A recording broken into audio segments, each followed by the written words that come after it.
আমরা যেখানে ছিলাম,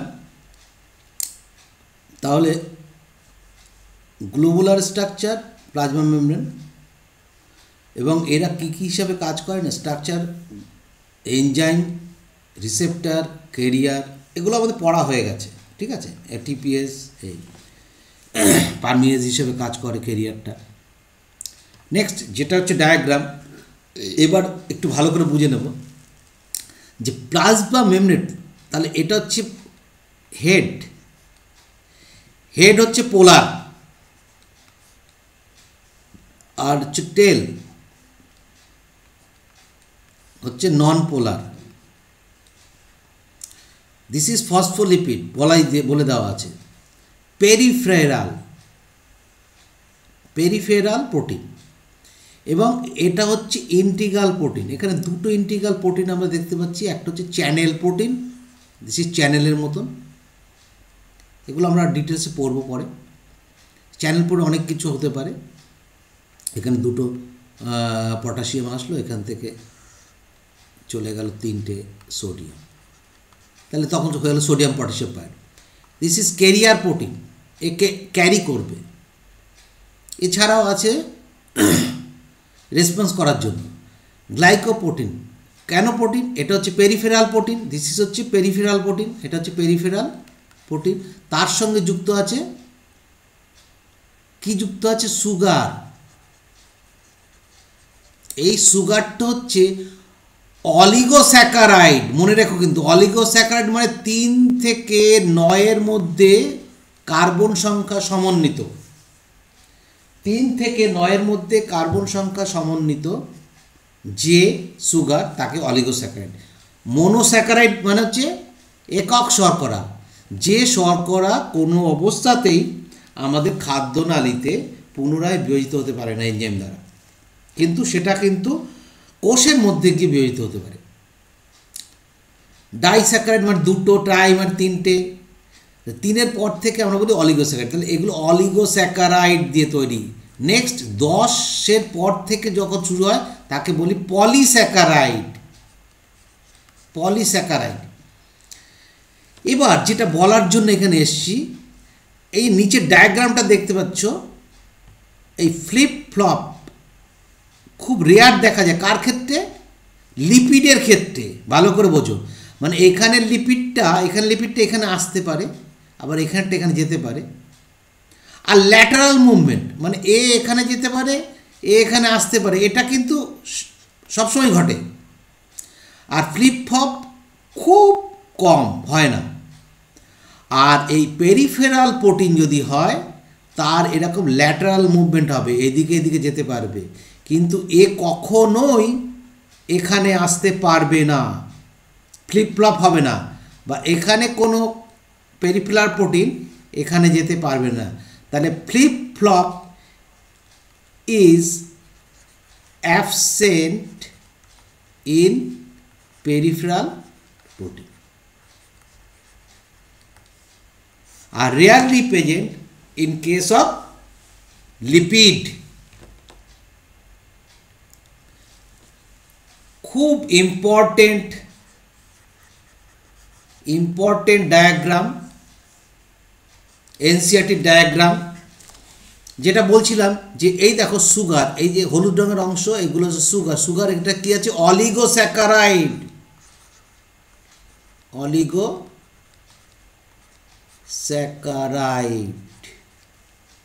স্যাকারাইড দিয়ে তৈরি। Peripheral protein part, integral protein, this is integral protein, ভেতরে আছে। ফসফোলিপিড, বাইলেয়ার দেখে নাও, এগুলো বারবার বলা হয়েছে। কোলেস্টেরলের অবস্থান দেখে নাও। এখানে যেটা বলা হচ্ছে fluid mosaic model of plasma membrane, কে বলেছে? Singer and Nicolson, 1972। যাই হোক, হেয়ার সুগার ইজ অলিগোস্যাকারাইড, আমি লিখেই দিয়েছি 3 to 9 মোনোস্যাকারাইড, MS মানে মোনোস্যাকারাইড। নেক্সট এনসিইআরটি কি বলছে? An improve model of the structure of cell membrane was proposed by Singer and Nicholson, 1972. very IMP, very IMP। Single এবং নিকলসনের তরল নকশা বা fluid mosaic model, most accepted model based on fridge fracture technique. এটাকে যেটা এই কোন technique দিয়ে এটা বার করা হয়েছিল? ফ্রিজ ফ্র্যাকচার টেকনিকের মাধ্যমে এটাকে আমরা উপলব্ধ হয়েছিল। তো লাস্ট যেটা আবিষ্কৃত হয় সেটা হচ্ছে সিঙ্গার এবং নিকলসনের ফ্লুইড মোজাইক মডেল। কত বছর, কোন বছরে? 1972, মনে রাখতেই হবে। অ্যাকর্ডিং টু দিস, মানে সিঙ্গার অ্যান্ড নিকলসনের যে ফ্লুইড মোজাইক মডেল, তাহলে according to this quasi fluid, quasi means অর্ধ বা সেমি, ফ্লুইড মানে তরল, অর্ধ তরল বা অর্ধশক্ত।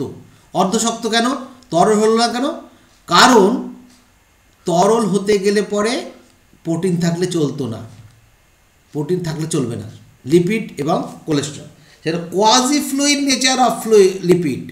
অ্যাকর্ডিং টু দিস কার Singer and Nicolson fluid mosaic model, the quasi fluid nature of lipid enables lateral movement of protein, very IMP, lateral movement of protein, lateral movement of protein ইনসাইটি বলে দিল, কিন্তু flip flop যে করতে পারে না সেটা বলেনি। উইদিন দ্য ওভারঅল বাইলেয়ার, মানে ওভারঅল বাইলেয়ারের মধ্যে দিয়ে এখানকার প্রোটিন এখানে যেতে পারছে, এখানকার প্রোটিন এখানে যেতে পারছে, কিন্তু এখানকার প্রোটিন এখানে কখনোই আসতে পারবে না, এখানকার প্রোটিন এখানে যেতে, ফ্লিপ ফ্লপ করতে পারবে না। এবং আরও কি কোশ্চেন বলল যে কোয়াজি ফ্লুইড নেচার মানে অর্ধতরল nature, lateral movement of protein, খুব ভেরি ইম্পর্টেন্ট পার্ট। এটা কিন্তু একমাত্র এনসিআরটি খুব সুন্দর করে বুঝিয়ে দিল। ওভারঅল বাইলেয়ার মানে lipid bilayer. Next, detergent are used to disrupt the structure of lipid bilayer and isolate membrane protein. তাহলে মেমব্রেন প্রোটিনকে যদি আমরা বার করতে চাই তাহলে ডিটারজেন্ট ইউজ করতে হয়। সেই ডিটারজেন্ট ইউজ করে আমরা এই মেমব্রেন প্রোটিনকে, আমি দিয়ে দেবো নোটে, ইয়েতে কোন ডিটারজেন্ট কী বৃত্তান্ত সব দিয়ে দেবো। খেয়াল, fluid means liquid, mosaic means protein. Mosaic বলতে এখানে প্রোটিনকে বোঝানো হচ্ছে। কোয়াজি মিনস সেমি, যাতে না ভুলে যাও, যাতে তুমি না ভুলে যাও। কোয়াজি মানে সেমি, কোয়াজি ফ্লুইড মানে half liquid. Detergent are used disrupt the structure of lipid bilayer and isolate the membrane protein. যেটা বলা হয়েছে ডিটারজেন্টটা কি? SDS, sodium dodecyl sulphate. যে ডিটারজেন্টটা ইউজ করা হয় SDS are used safe from, এই দেখো আমি এখানে লিখেও দিয়েছি, মেমব্রেন প্রোটিনস কী বলা হচ্ছে, detergent safe from corona by destroying plasma membrane. এই যে আমরা বারবার হাত ধুই করোনা যে আবহে সাবান দিয়ে হাতটা যে ধুই, কেন ধুই না, এই সোডিয়াম ডোডিসিল সালফেট থাকে বলে সঙ্গে সঙ্গে কি করছে। আচ্ছা রে বাবা, একটা জিনিস, আমার যে কোনো কোষে প্লাজমা মেমব্রেন আর করোনা ভাইরাসের প্লাজমা মেমব্রেন কোনো পার্থক্য আছে? ব্যাকটেরিয়ার প্লাজমা মেমব্রেন কোনো পার্থক্য আছে? প্রথমেই কিন্তু বলেছি যে প্লাজমা মেমব্রেনের গঠনের বেসিক্যালি কোনো পার্থক্য থাকে না। লিপিড বাইলেয়ার মেনলি থাকবে এবং প্রোটিন থাকবে, কার্বোহাইড্রেট থাকতেও পারে, নাও থাকতে পারে, এগুলো থাকবে। তাহলে আমার উদ্দেশ্য হচ্ছে লিপিডকে ধুয়ে মুছে সাফ করে। আমি যদি এই মনে করো করোনা ভাইরাস, এর মধ্যে কি আছে, একটা RNA আছে, এর বাইরে কি আছে না, একটা লিপিড বাইলেয়ার মেমব্রেন আছে। তো আমি কোনো মতে যদি ডিটারজেন্ট SDS দিয়ে যদি এটাকে ভেঙে দিতে পারি তাহলে করোনা ভাইরাস শেষ, তাই তো। অ্যালকোহল দিয়ে ভেঙে দিতে পারি, হিট দিয়ে ভেঙে দিতে পারি, বিভিন্নভাবে কিন্তু আমি ভেঙে ফেলতে পারি। নেক্সট কি, this ability to move within the membrane is measured as fluidity. কোন কোষের মেমব্রেন কতটা তারল্য তা কিসের উপর নির্ভর করবে? দেখো এখান থেকে দারুণ কোশ্চেন আসতে পারে যে fluidity of cell membrane depend, কি দিয়ে মেজার করা যাবে? যে পেরিফেরাল প্রোটিন কতটা মুভ করছে, কতভাবে, কত স্পিডে মুভ করছে। মোর স্পিড হলে তার মধ্যে তারল্যতা বেশি। স্পিডটা তোমাদের আমি দিয়ে দেবো। The fluid nature of the membrane is also important from the point of view of function like cell growth. যত ফ্লুইডিটি, যত ফ্লেক্সিবল হবে তত সেলের গ্রোথ হবে। সেলের গ্রোথ হতে গেলে সেল মেমব্রেনের গ্রোথ হতে হবে। সেল মেমব্রেনের গ্রোথ হতে গেলে তাহলে ফ্লেক্সিবিলিটি আসতে হবে। Formation of intercellular junction, formation of দুটো কোষের মধ্যে যে জাংশন, এই দুটো কোষের মধ্যে যে জাংশন, বিভিন্ন ধরনের জাংশন আছে, সেগুলো আজকে এখানে অত ডিটেলসে আলোচনা করব না। আমরা জানি টাইট জাংশন হয়, হ্যাঁ, তারপরে তোমার হচ্ছে গ্যাপ জাংশন হয়, junction, type junction, gap junction, বিভিন্ন ধরনের জাংশন হয়। সেই জাংশনের উপর ডিপেন্ড করে সিক্রেশন, বিভিন্ন কোষ যে সিক্রেশন করবে, সিক্রেশন কে করতে পারবে? সেল মেমব্রেন, মানে প্লাজমা মেমব্রেন। তো প্লাজমা মেমব্রেন ছাড়া কে করতে পারে? লাইসোজোমের যে প্লাজমা মেমব্রেন, সেই তো সিক্রেশন করছে। এই যে লাইসোজোমটা এসে এখানে যখন মিলছে তখন কি করছে না, এখানে যেই মিলছে তখন আলটিমেট কী হয়ে যাচ্ছে না, এখানটায় সেল মেমব্রেনটা এরকম হয়ে যাচ্ছে। তাহলে এক্সোসাইটোসিস, সেল ভমিটিং বেরিয়ে আসলো, ভেতরের আবর্জনা সব বেরিয়ে আসলো। ঠিক অপোজিটভাবে যদি এরকম করে কোনো কিছু ঢোকে ভেতরে, মানে এটা যদি এবার এরকম হয়ে যায় তাহলে এন্ডোসাইটোসিস। দুটোকে একসঙ্গে বলে হচ্ছে বাল্ক ট্রান্সপোর্ট, সেটাতেও আসবে। The fluid nature of membrane is also, আচ্ছা ইন্টারসেলুলার। নেক্সট হচ্ছে কি সিক্রেশন অফ এন্ডোসাইটোসিস। এন্ডোসাইটোসিস মানে কোষের ভেতরে প্রবেশ করা, এন্ডোসাইটোসিস। সেল ডিভিশন, সমস্ত কিছু নির্ভর করে সেল ফ্লুইডিটির উপর। ফ্লুইড নেচার অফ মেমব্রেন, যত ফ্লেক্সিবল হবে ফ্লুইডিটি তত বেশি থাকবে, তত সে ফাংশনাল হবে।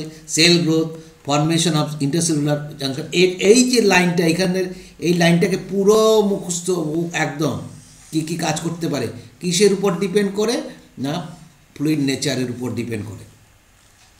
On the most of important function of the plasma membrane, the transport of the molecule across it. তাহলে one of the most important function কি বলছে, function of the plasma membrane is transport of the molecules across it. Transport বিভিন্ন রকম হতে পারে, আমরা জানি কি simple diffusion without required any energy or ATP. Facilitated diffusion, no need energy but need carrier. Bulk distribution, bulk transport, active transport always need energy because এরা কাজ করে against concentration gradient. concentration gradient বলতে গেলে কি বোঝায়? concentration হচ্ছে কোনো একটি মাধ্যমে সলিউট, আমরা জানি কি সলিউশন ইজ ইকুয়াল টু কি, সংক্ষেপে solute plus solvent. Solvent mainly আমরা H2O কে ধরি। তাহলে জল এবং জল মানে দ্রাবক, বাংলায় বলা হচ্ছে দ্রাবক, সলভেন্ট, সলিউট দ্রাব্য, এই দুটো মিলে হয় সলিউশন। তো সেই জায়গাটাই আমি আসতে চাইছি যে এই যে সলিউশনে কখন জল কোথায় প্রবেশ করবে সেগুলো তার উপর ডিপেন্ড করে। যেমন আমরা বলতে পারি কি যে ডিফিউশন, সিম্পল ডিফিউশন বা ডিফিউশন কি অ্যাকর্ডিং টু কনসেন্ট্রেশন গ্রেডিয়েন্ট, মানে যেখানে ঘনত্ব বেশি, মানে এখানে মনে করো এই একটা পাহাড়, ভালো করে বোঝো, এই পাহাড়ের এখান থেকে একটা ঢিল ফেলবে, অটোমেটিকলি আসবে, কোনো এনার্জি খরচ হবে না। তাহলে এটা সিম্পল ডিফিউশন, কন্টিনিউয়াস প্রসেস। এরকম যদি গ্রাফ করি সিম্পল ডিফিউশন এরকম চলে যাবে। কিন্তু একজন ব্যক্তিকে তুমি হাঁটতে পারছি না, পাহাড় থেকে নামাবে, তাহলে কী হবে, আরেকজন মানে কেউ একজন তাকে কাঁধে নিয়ে নামছে, এই লোকের কি কোনো এনার্জি খরচ হচ্ছে না, সে কিন্তু কেরিয়ারের মাধ্যমে আসছে, ভালো করে বুঝতে হবে। তাহলে এটা হচ্ছে ফ্যাসিলেটেড ডিফিউশন, এও কিন্তু একটা নির্দিষ্ট সময় পরে প্ল্যাটু হয়ে যাবে, কারণ এই লোকটা এই লোকটাতে একজনকে নিতে পারে, এখানে 10 জন যদি দাঁড়িয়ে যায়, তাই না। আর একটা কি, এইখানে একটা লোক আছে নিচে, তাকে মনে করো ওপরে যেতে হবে পাহাড়ের ওপরে, তাহলে তার এনার্জি লাগবে। তাহলে এই দুটো ওপর থেকে যখন নিচে নামছে, এটাকে কি পাহাড়ের ওপর থেকে নিচে চলে, তাহলে ডাউন হিল ট্রান্সপোর্ট, আর এটা যখন ওপরের দিকে যাচ্ছে তখন আপ হিল ট্রান্সপোর্ট। বোঝাতে পেরেছি মনে হচ্ছে, দেখি পরে আর যদি আরও সুযোগ পাই আরও বোঝাবো। The membrane is selectively permanent, আলোচনা করেছি, যাকে তাকে যেতে দেবে না, সিলেক্ট করবে। Some molecule present on either side of it, বিভিন্ন মলিকুল বিভিন্নভাবে বাইরের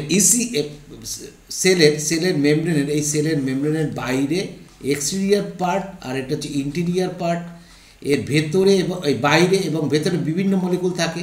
কোনটা বাইরে যাবে কোনটা ভেতরে যাবে, তাহলে কে ঠিক করবে, মেমব্রেন ঠিক করবে। সেই জন্য তাকে সিলেক্টিভলি বা ডিফারেন্সিয়ালি সিলেক্টেড পারমিয়েবল মেমব্রেন বলা হয়। 100% living semi permeable membrane is impossible in biological world. 100% semi permeable membrane কিন্তু বায়োলজিক্যাল ওয়ার্ল্ডে রেয়ার, পাওয়া যায় না। একমাত্র কোথায় পাওয়া যায়, সিনথেটিক মেমব্রেন, যেটা আমরা তৈরি করি মেমব্রেন, যেটা রিভার্স অসমোসিস আরও প্রসেসে যে ওয়াটার পিউরিফাই করা হয়, সেখানে শুধুমাত্র 100% সেমি পারমিয়েবল মেমব্রেন পাওয়া যায়।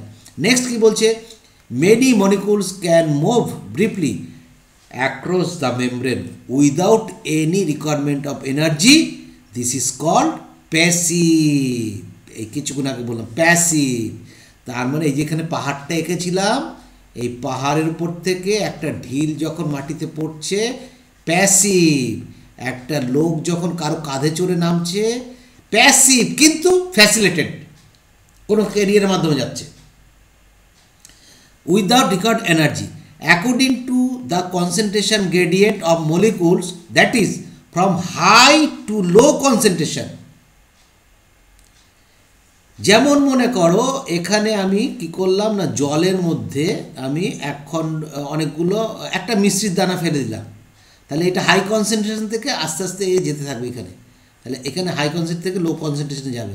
তাহলে এটা কি বলবো, গতিশক্তির জন্য হচ্ছে, এখানে কোনো এনার্জি লাগছে না, সেই জন্য হাই কনসেন্ট্রেশন। এটা তাহলে কী হবে, ওপর থেকে নিচে নামছে, ডাউন হিল, মানে এখানে হচ্ছে বেশি, ডাউন হিল নিচের দিকে যাচ্ছে, এখানে কম, এখানে এটিপি ইজ নট নিডেড, এটিপির প্রয়োজন হচ্ছে না। ন্যাচারাল সলিউটস কোনগুলো, যাদের কোনো চার্জ নেই, যেমন ইউরিয়া, চার্জ পার্টিকেল হতে পারে না, যেগুলো চার্জ নেই, অনেক পার্টিকেলসের চার্জ নেই, তাহলে natural solutes moves across the membrane by the process of simple diffusion, simple ডিফিউশনের মাধ্যমেই হয়। তাহলে সিম্পল ডিফিউশনটা কি আমরা বুঝে গেছি, সিম্পল ডিফিউশন হচ্ছে কি, যে সিম্পল ডিফিউশন হচ্ছে সেই পদ্ধতি, যে পদ্ধতি মানে এটা ফিজিক্যাল প্রসিডিওর, যে পদ্ধতিতে কি হবে না, কনসেন্ট্রেশন গ্রেডিয়েন্ট যেখানে বেশি থাকবে সেখান থেকে কম কনসেন্ট্রেশনে আসবে। যেমন মনে করো বাড়িতে একটা ধূপ ধরানো হলো, প্রথমে কিন্তু তুমি গন্ধ পাবে না, যখন ধোঁয়াতে মিশতে থাকলো আস্তে আস্তে গন্ধ পেলে, তাহলে কি যেখানে ধোঁয়াটা ধরলো সেখানটা কনসেন্ট্রেশন বেশি, সেখান থেকে কম কনসেন্ট্রেশনে যাচ্ছে, তাহলে এখানে কোনো এনার্জি থাকছে না, এটা হচ্ছে কি down hill. Along the concentration gradient, মানে অ্যালং মানে কনসেন্ট্রেশন যে দিক দিয়ে বেশি সেখান থেকে কমে যাবে, from higher concentration to lower concentration. Clear হয়েছে, এনসিআরটি বলে দিয়েছে, অতএব চিন্তার কোনো কারণে। Water may also move across this membrane, দেখো এইখানে কিন্তু বলছে ওয়াটার, আগেই বলছে যে এনসিআরটি যে এইখানে হেড পোলার আর টেল নন পোলার, জল তো যেতে পারবে না, কিন্তু এইখানে এনসিআরটি কী বলছে, water may also move across this membrane from higher concentration to lower concentration. আরে বাবা যাবে কি করে, এখানে তো এসে আটকে যাবে, তাই না? এই যে নন পোলার আটকে যাবে, তাহলে যেতে পারবে ভায়া অ্যাকোয়াপোরিন। অ্যাকোয়া মিন্স ওয়াটার, অ্যাকোয়াপোরিন যে চ্যানেল, এইরকম অ্যাকোয়াপোরিন চ্যানেল থাকবে। এবার তুমি যাই করো না কেন কোনো অসুবিধা নেই, এখানে ও তো এর মধ্যে দিয়ে যাচ্ছে না, যাবে তো এর মধ্যে দিয়ে। বেশি যেখানে পরিমাণ জল সেখান থেকে, তার মানে দুভাবে যদি বলা হয়, এটি nothing but osmosis. Osmosis is special type of diffusion. কীরকম না, আমরা যদি অন্যভাবে বলি যে যেখানে দ্রাব্যের ঘনত্ব থাকে, দ্রাব্য মানে সলুট, মানে দ্রাব্যের আধিক্য থাকবে, সেখান থেকে এখানে আই, এখানে লো, এদিকে যাচ্ছে, স্যার সিম্পল ডিফিউশন। তাহলে সলভেন্ট যদি হয় মানে ওয়াটার H2O, সেও কিন্তু হাই থেকে লোয়েই যায়, শুধু এখানে কি হয় না, এখানে একটা পর্দা দরকার হয়, আর কিচ্ছু না, অবিশ্রবণ পর্দা বা osmotic membrane, semi permeable membrane. তো সলভেন্ট দুভাবে বলতে পারি, লোয়ার কনসেন্ট্রেশন থেকে হায়ার কনসেন্ট্রেশনে ওয়াটার মলিকুল গেলে তাকে অসমোসিস। ভালো করে বুঝে নাও, লোয়ার কনসেন্ট্রেশন থেকে মনে করো এই একটা পার্ট করলাম, এইখানেও জল, এখানেও জল আছে, এখানে 10টা চিনির দানা, এখানে 5টা চিনির দানা, আর এখানে 100টা জলের দানা, এখানেও 100টা জলের দানা। তাহলে কোনটা তরল, লিকুইড বেশি কোনটা? এটা হচ্ছে লো কনসেন্ট্রেশন, এটা হচ্ছে high concentration, gradient. High concentration কি, সলভেন্ট বেশি। তাহলে জলের দানা কোথার থেকে যাবে, এখানে জলের দানা দেখো বেশি অনুপাতিক হারে, তাহলে জল এখান থেকে এখানে আসবে। বুঝতে পেরেছি? তাহলে ব্যাপারটা হচ্ছে কি, অসমোসিস দুভাবে আমরা বলতে পারি, লঘু ঘনত্বযুক্ত দ্রবণ থেকে জলের কণা বেশি ঘনত্বযুক্ত দ্রবণে যাওয়া, অথবা বেশি ঘনত্বযুক্ত জল যেখানে আছে সেখান থেকে কম ঘনত্বযুক্ত জলের কণাকে যাওয়াকে বলা হয় অসমোসিস। Simple diffusion. তাহলে এটা বুঝলাম যে ওয়াটার মুভ করতে পারবে ঠিকই, কিন্তু সেটা অ্যাকোয়াপোরিনের মাধ্যমে। Movement of water by diffusion is called osmosis. এতক্ষণ যা বোঝালাম, যা বুঝিয়ে আসলাম, মুভমেন্ট অফ ওয়াটার কখনো এই যে special type of special diffusion, কারণ এখানে একটা সিম্পল যুক্তি দেখো, অর্ধবৃত্ত পর্দাতে এরকম ছিদ্র থাকে, তো এই ছিদ্রের যা ডায়ামিটার, যে কোনো সলুট তার ডায়ামিটার তার থেকে বড় হয়। তাহলে সলুট কখনোই যেতে পারবে না অর্ধবৃত্ত পর্দার মধ্যে দিয়ে, কিন্তু সলভেন্ট অনেক ছোট হয়। সলভেন্ট যখন তখন এর মধ্যে দিয়ে যেতে পারে, আবার এখান থেকে আসতে পারে, সলভেন্টে কোনো অসুবিধা নেই। আর যখন সলিউশন হচ্ছে, তাহলে তার সঙ্গে তো আরও জলের কণা মিশে হচ্ছে, তো আরও বড় হলো, তখন তো সে নিজেই যেতে পারবে না। সেই জন্য movement of water by diffusion, that is special type of diffusion call osmosis. Osmosis কখন হবে না, হাই কনসেন্ট্রেশন সলিউশন আর হচ্ছে লো কনসেন্ট্রেশন সলিউশন। ভালো করে বোঝো, তা লো কনসেন্ট্রেশন সলিউশন থেকে হাই কনসেন্ট্রেশন সলিউশনে আসবে হচ্ছে H2O।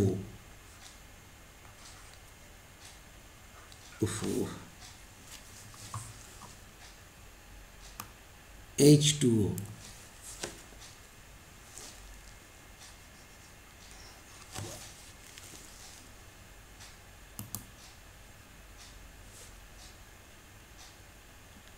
ঠিক আছে আমার কাছে।